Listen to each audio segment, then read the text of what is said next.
तर तुम्हाला दाखवते प्रणवी कशी रुसून बसते. हे बघा, बघितलेत का कशी रुसून बसले बघा. कोपऱ्यात बघितलं का, कुठला कोपरा धरला नाही. इथं कालच तुम्हाला दाखवले व्हिडिओमध्ये. ह्या सगळ्या कैऱ्या ठेवलेत कापून, त्या आता टाकायच्यात उन्हात. इथं थोडी डाळ टाकले, थोडीशी उन्हात. आणि हे बघा कसे बसले रुसून. बघितलं का रुसून बसले तुम्हाला दाखवते. खाली अगरबत्तीच्या काट्या उचलून टाकते आणि खाली अगरबत्तीच्या काट्या उचलून टाकल्याना की घरमालक येते आणि 2-3 वेळा ओरडले. तर तिला बघायला जाता जाता हा बघा सगळी कढी गेली वाया बघा. कढी टाकली होती, ही बघा सगळी वाया गेली. म्हणजे फक्त ही कढी म्हणजे अजून दही ओतलं नाही मी ह्याच्यामध्ये, फक्त मसाल्याला उकळी काढली आहे बघा. ह्याच्यामध्ये आहे अजून दही, ते ओतायचं नंतर. तोपर्यंत तेवढा मसाला वाया गेला बघा.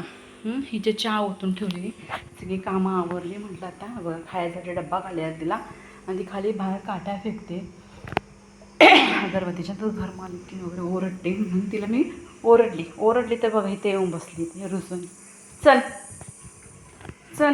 माझी कामं किती पावसाळची पडलेत बघा. एका मिरच्या आणल्यात, त्या मिरच्या अजून एकदा वाळवल्यात, अजून त्यात ऊन हे काय ते भाजून तापवायचे, दळून आणायच्यात. चल हे कपडे द्यायच्यात राहिलेत, आणि आता गोधडी शिवाय द्यायच्या अजून मला आज नेऊन. उठ सर, उठ. काय झालं? इकडे बघ. काय झालं सांग. एवढी हट्टी आहे ना. काल तर त्या बसमधल्या बाईला मारून आली. का तर तिच्या टोपीला हात लावला आणि बॅगेला. म्हटलं तू का गं मारलीस? इकडे बघ मला एक सांग. तर चहा थंड होतं. इकडे बघ माझ्याकडे 2 मिनटं. तू त्या बसमधल्या बाईला का मारलंस? सांग लवकर, का मारलंस? त्या बसमधल्या बाईला का मारलंस सांग आधी. सांग, छान आहे माझं बाळ. सांग लवकर, का मारलंस? सांग लवकर, मग तुला चॉकी देते. का मारलंस सांग. का मारलंस? काल मारलंस का त्या बाईला? हां, का मारलंस? मला म्हणते माझ्या टोपीला आणि बॅगला हात लावला ना म्हणून मी मारलं. हां, का मारलंस? सांग ना, सांग. आणि चल छत्रपती संभाजी महाराजांचा अभिषेक कधी झाला? राजा अभिषेक कधी झाला? 1681. कुठे झालं? रायगडला.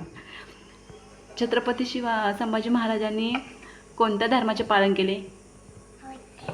हिंदू धर्माचे. छत्रपती संभाजी महाराजांना काय आवडायचं? युद्धकला आणि अभ्यास. छत्रपती संभाजी महाराजांनी कोणता ग्रंथ लिहिला? बुद्धभूषण. बघा आपली प्रणवी किती भारी बोलते बघा. हुशार पण आहे तेवढीच, पण आगाऊ पण तेवढीच आहे.